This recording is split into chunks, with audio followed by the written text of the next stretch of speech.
Welcome back to digital class, and this is a discussion for our cycles in water booklet, and we are now focusing on the water cycle. So first thing, let's understand what is the definition of water cycle. So water cycle basically in simple, it actually is the circulations of water from the earth to the atmosphere. Atmosphere basically means sky, then come back to the earth. Okay? And this process is actually very important. Why? Because it ensures that the earth and all its inhabitants have a consistent supply of fresh water. Okay? And in the below diagram, you can see this whole thing is basically the water cycle. Okay, as you can see, let me just quickly highlight a few important points.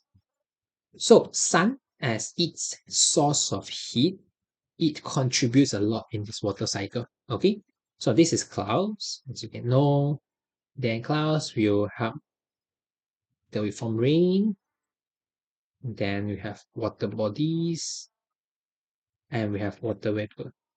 Okay, so basically you can just quickly take a look in a big overview: clouds, rain, water bodies, water vapor. Okay, then there's two main things here that's actually happened, which I need to mention, which is this water bodies, right? Lake, all these things, right? It actually evaporates. Evaporation happens as there's a heat gain here, and it forms to become water vapor. Okay, and here condensation actually happens, heat loss, and it forms clouds. Okay, which I'll explain further here later on. But these two things is something that's very important for you to take note. Okay, before we move on. So let's start with this. Maybe we first start with this water bodies. So now we're living on Earth. So this is where we live in. So we have trees, we have plants, yeah, we have river, water bodies, we have animals, yeah.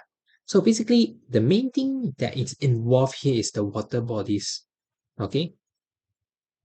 But let me just highlight it, water bodies.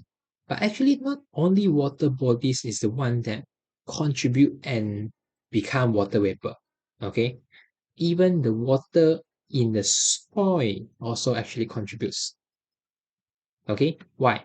Because water in the water bodies, water within the soil actually gains heat. Let me just highlight here, gains heat from its surrounding, causing it to transform into water vapor, okay, by evaporation, as you can see from here.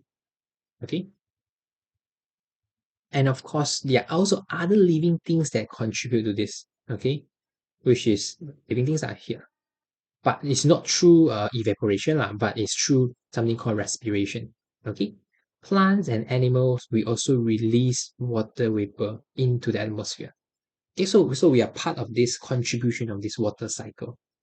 Okay, so basically all this water, either through respiration, either through evaporation, become water vapor, and it goes up.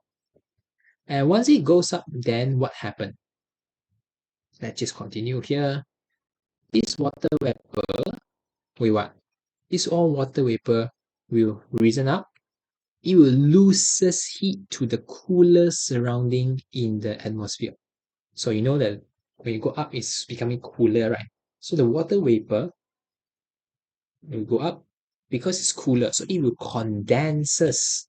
Again, it condenses into water droplets, tiny water droplets. And when they gather, it forms clouds. Okay. So again, a very important process is involved here, condensation. So from water vapor to become clouds, it actually go through a process called condensation. Okay. Now clouds is not gas. Okay, it's actually tiny water droplets. Okay. And when this clouds is here, and when these water droplets within the clouds become too heavy, they transform into rainwater. Now, don't get me wrong again. Clouds to rain, they are still liquid, okay? Still liquid. But it's just that it's too heavy, too many tiny water droplets gather, then it transforms into rainwater, okay? Then rainwater fall back to the earth, and it fall back to who? Back to the water bodies, to the soil. Then it again cycle happens and continues and continues. Okay, so the main thing here I just want to mention here is first, you need to understand that water bodies and soil are actually the water inside it actually evaporate and become water vapor. Okay, this is the very first thing that you need to remember. And the second thing you remember is living things contributes to this water vapor by something called respiration.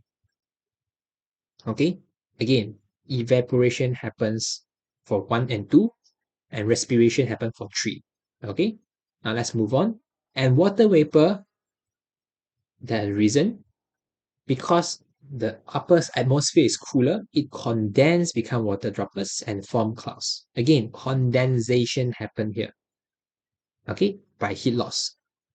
Again, clouds are liquid. Okay, it's considered as liquid state because a lot of tiny water droplets are inside here. And when it's too heavy, it transforms into rainwater. Again, you can see that there's nothing putting here. I didn't say like condensation or not because it's the same state. It's liquid, it's still liquid. Okay, then rainwater, then fall back to earth. Okay, so it's something a kind of a very simple water cycle, but they are something important to take note. Okay, and that's all for my sharing for the water cycle. Thank you. See you. Bye bye.